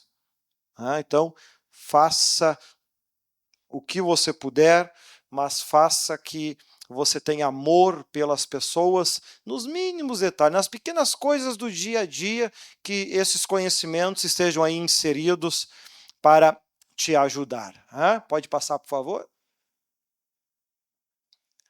A lei do escravo fugitivo e da prostituta. Quanta bondade em permitir que o pobre escravo fugitivo encontrasse refúgio na Assembleia do Senhor. Versículo 15. Não devendo ser oprimido. Versículo 16. A prostituta e o homossexual exerciam uma função impura no culto degradado cananeu. Tais pessoas separadas para o pecado sexual, assim como nos cultos de fertilidade pagãos, pensavam honrar seu Deus com tal licenciosidade, como faziam os cananeus. Eram abominação para o Senhor. As perversões sexuais, sob a fachada religiosa, são abomináveis ao extremo.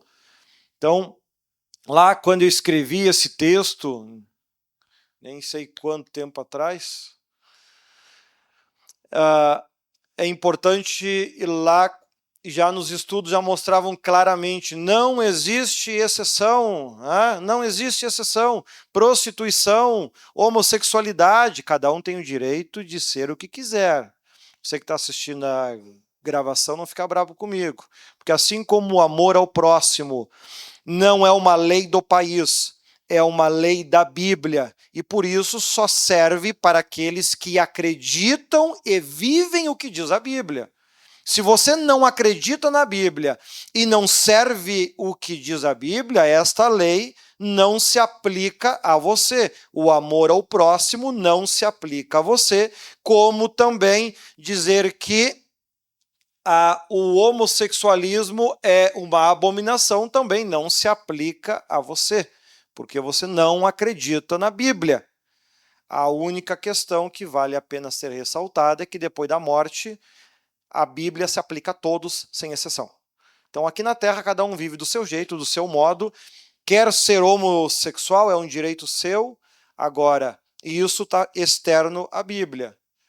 Porém, também todos os direitos à cura, à bênção, à ajuda de Deus, à salvação, o amor ao próximo, tudo isso também não se aplica a você. Não se magoa ninguém, não se fere ninguém, não se machuca ninguém, não se despreza ninguém por nada, de forma alguma. Agora, é importante que a gente tenha em mente que não adianta querer tirar da Bíblia só aquilo que te beneficia. O que te beneficia, tu conhece. O que exige de você, você não quer fazer. Não.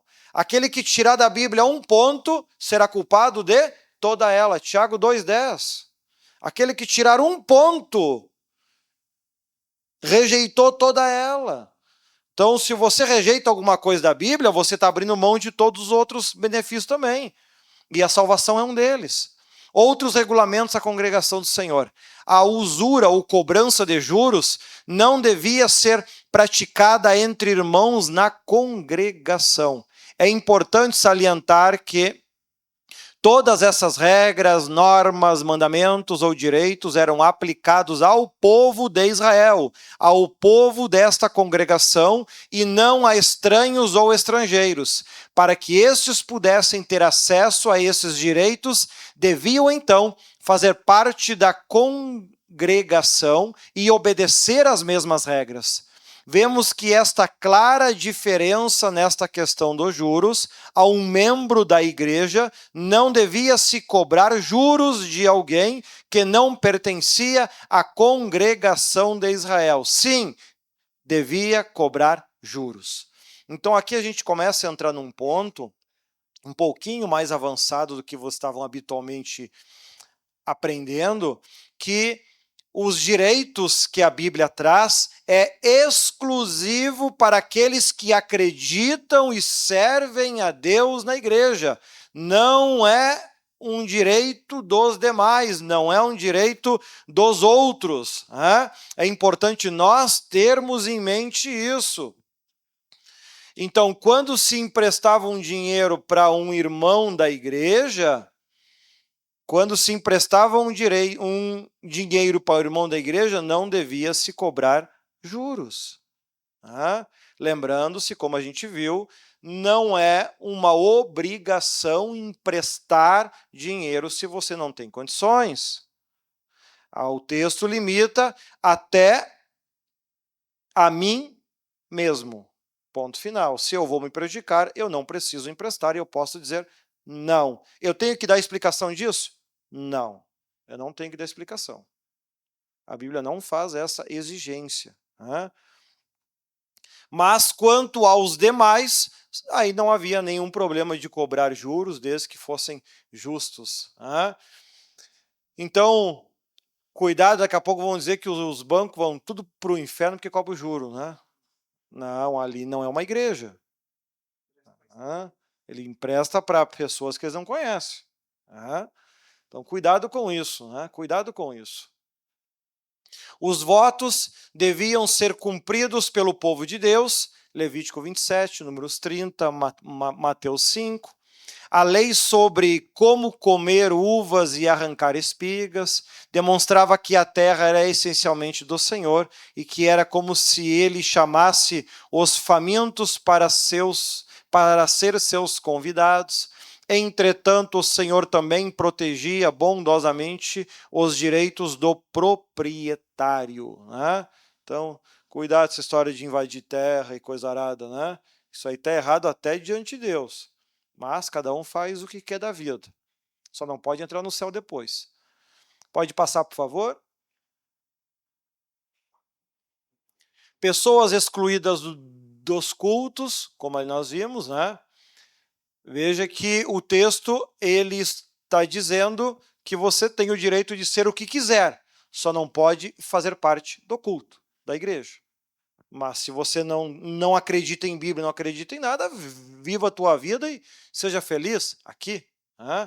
Ali no versículo 12 ao 14, obrigatório ter banheiros. Eu não li aqui os textos, mas aqui Deus tem que chamar a atenção de quando vocês fizerem as vossas necessidades, enterrem, para que quando eu passe no meio de vocês não tenham essas coisas sujas e imundas.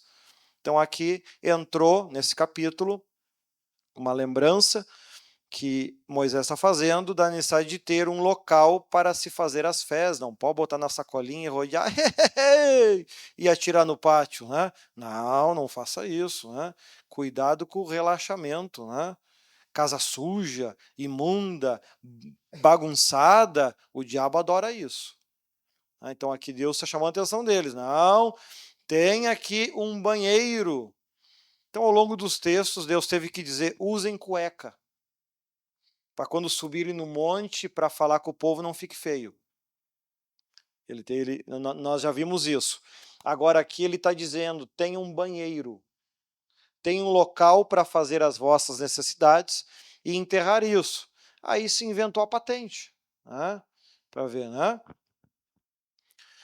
escravo fugitivo, que não deviam ser maltratados, que não deviam ser oprimidos, não deveriam ser humilhados, ou seja, não faz nenhum sentido comparar a escravidão que a Bíblia fala com a escravidão que aconteceu com negros, índios, que foi um absurdo em todos os pontos e aspectos, e é indefensável sobre qualquer ponto religioso que seja.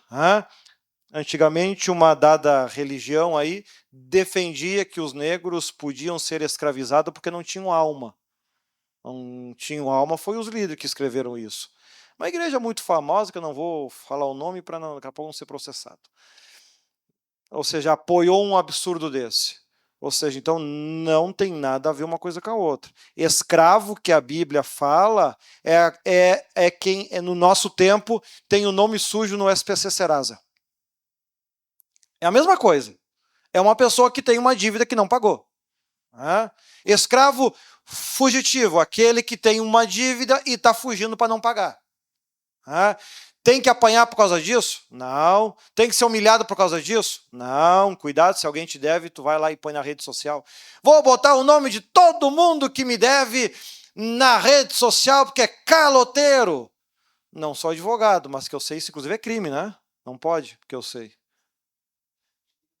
Pode pedir indenização, né? Ou seja, o cara não te paga e ainda toma o teu dinheiro. Para te ver a situação, né? É bem por isso, é bem por aí. Então, cuidado, né? Não faça nada na raiva, no ódio, na mágoa, né? Que as pessoas têm o hábito, né? Tudo que acontece, vai lá para a rede social contar. Uma vez, eu até comentei, de uma jovem que fez a seguinte publicação no Facebook: vou ao banheiro e já volto. Eu disse, tá, mas o que eu tenho a ver com isso? Não, se tu estivesse numa reunião de trabalho, até faz sentido. Agora, uma publicação no Facebook, vou ao banheiro e já volto. Sei lá, mas enfim, então cuidado, né? Facebook, essas redes sociais, tem muita coisa boa, mas não fique botando a tua vida ali, né? Não conte a tua vida para pessoas que não podem te ajudar, né? Então, não cobrar juros de membros, de pessoas que são da igreja, que são honestas, que são dedicadas. Lembrando, as regras da Bíblia se aplicam àqueles que acreditam, creem e servem a Deus da forma que ela diz.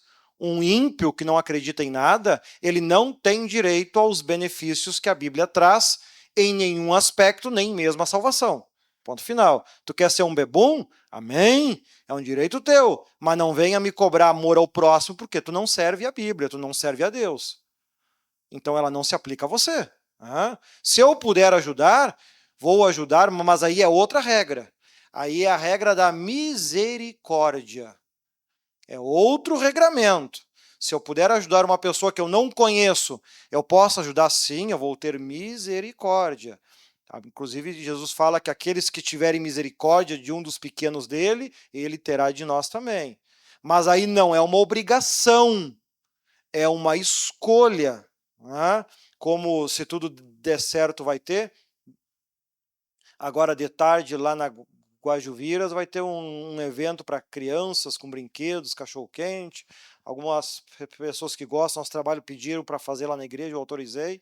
Então, os irmãos da igreja lá, eles vão estar fazendo, botando brinquedo na rua e botando cachorro-quente, que é para fazer um final de ano de Natal lá para as crianças da comunidade, né? Ou seja, então, mas a gente tem obrigação de fazer isso? Não. Isso é misericórdia. Né? Não é amor ao próximo. As pessoas fazem uma salada misturando tudo. Não é. Misericórdia é uma coisa. Amor ao próximo é bem como diz, amor ao próximo, proximidade, relacionamento. Compartilhe uma mesma fé, uma mesma vida. Isso é próximo. Aos outros é misericórdia. Aí não é uma obrigação. Eu vou fazer se eu quiser. Se eu não quiser fazer, eu não preciso. Porém, se algum dia Deus tiver que ter misericórdia de mim, ele também não vai ter. Mas aí é uma escolha, né? São coisas completamente diferentes. Voto e colher frutos de outra pessoa. Então, aí o capítulo 23 traz alguns regramentos bem básicos, conforme Moisés foi dando aqui no seu último discurso. Dá tempo de ver mais um? Então, inclusive fala aqui, lei da misericórdia. Viu? Nós estávamos falando agora. Concessão mosaica do divórcio. Isso não era um mandamento, como concluíram erroneamente os fariseus que debateram com Jesus, lá em Mateus 19.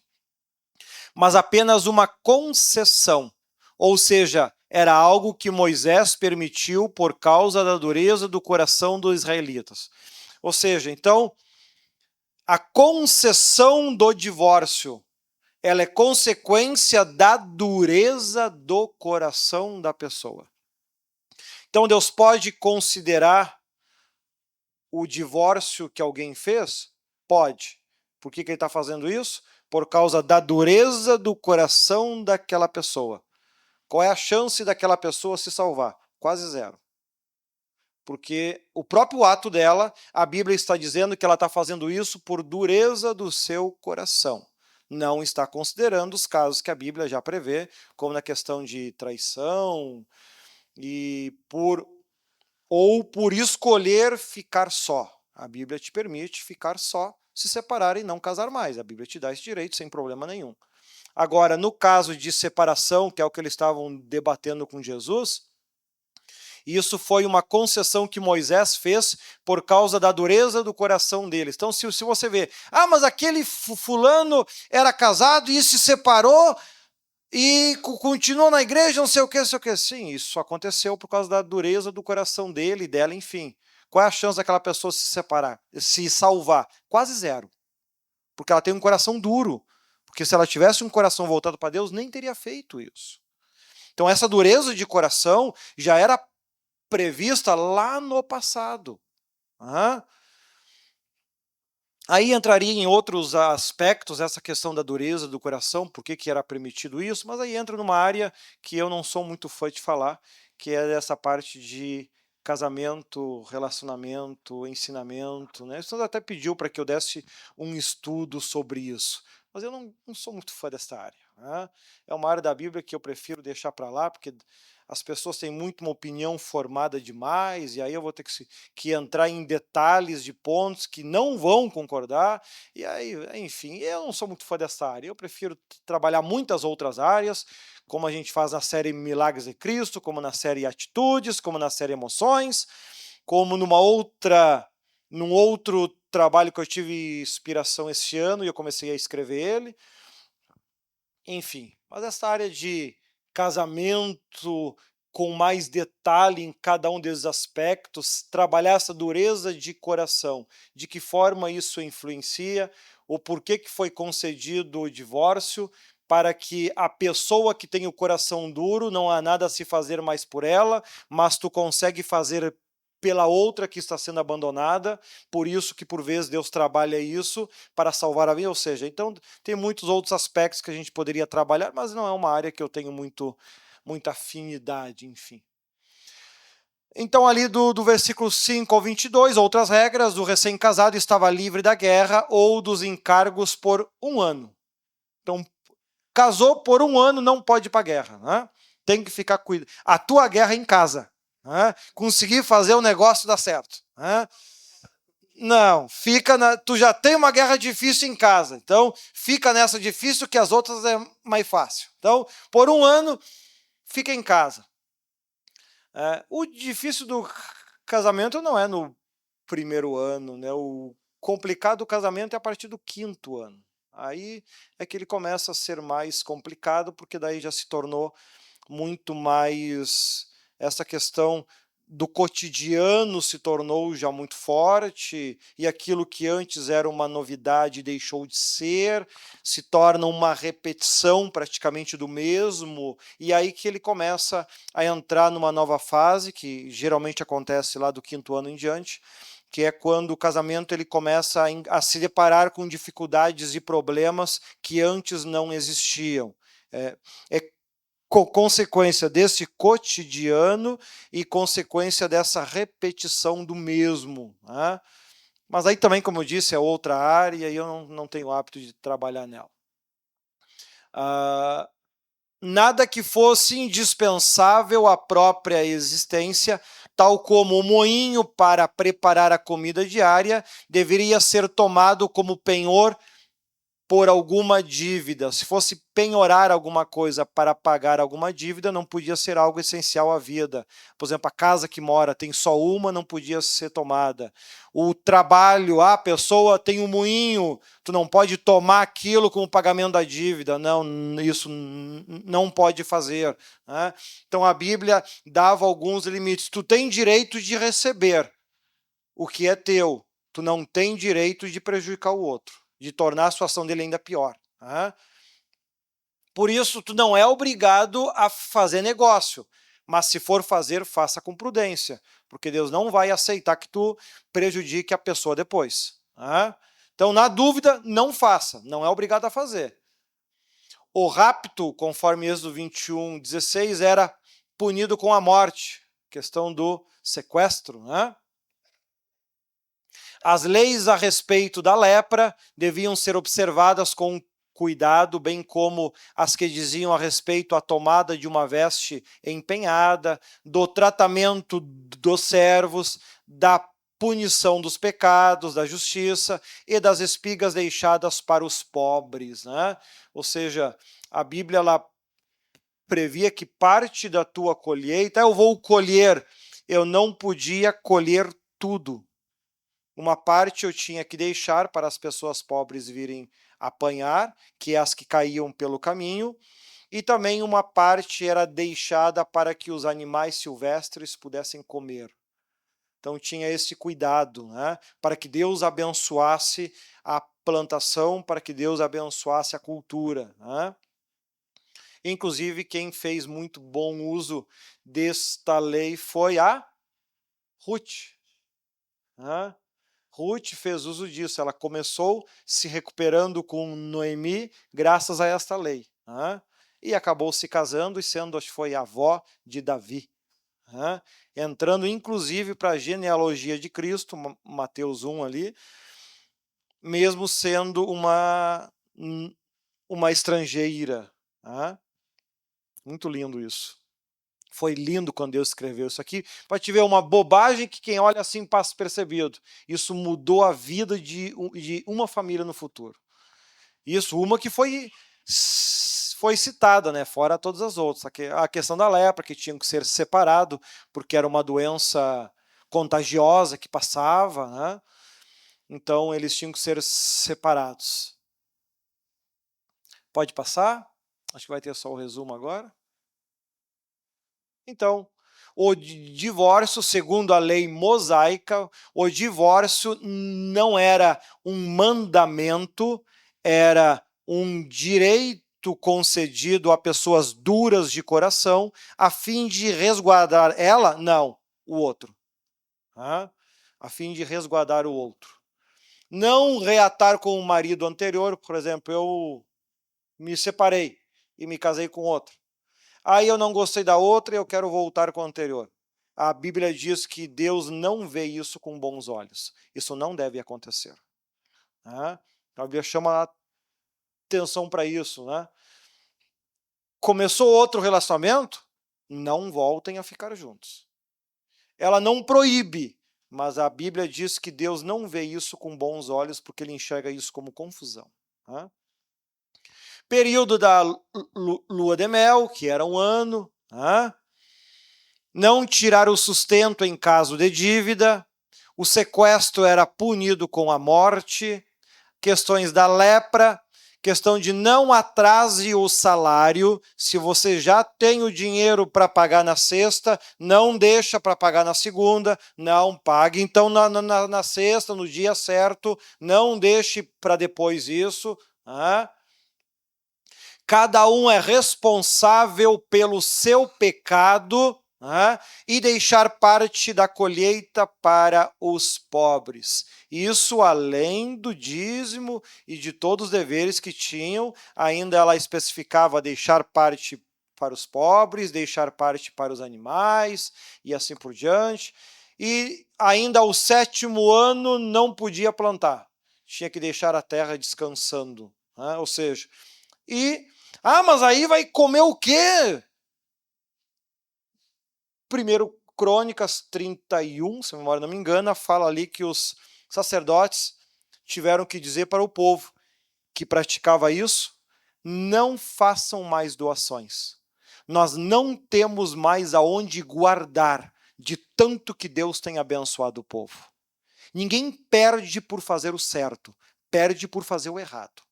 Então faz o certo e Deus muito vai te abençoar. A Bíblia tem exemplos disso, que o povo mesmo teimoso, com erros, com falhas, pecadores que nem eu e você, às vezes até um pouquinho mais, eram abençoados e viviam muito bem. Por quê? Porque não valiam nada, mas na prática faziam as coisas da forma que Deus estava dizendo. E com isso Deus muito abençoava. Deus é justo com a sua palavra, mesmo que nós não venhamos ser justos com a nossa. Que Deus te ilumine, que Deus te abençoe. Próximo mês, então, continuamos. Estamos quase encerrando esse período de Deuteronômio, lembrando que em janeiro e fevereiro não tem estudo bíblico. Eu deixo sempre para que todos vocês possam descansar, viajar, passear, curtir os finais de semana. Lá em Canoas também eu combino com os obreiros para eles poderem sair, viajar, passear, se divertir, e assim possam curtir um pouco com as suas famílias. E lá em março a gente volta de novo, continuando aqui, explorando esse belíssimo texto do Pentateuco, porque depois os próximos livros são daí completamente diferentes, segue uma outra linha, uma outra visão, Vamos entrar em Josué, aí é lindo, Guerra e guerra, guerra e guerra, guerra e guerra, Uma mais linda que a outra, mas guerra linda que nem a guerra de Ai, com certeza nenhuma foi tão bela quanto ela.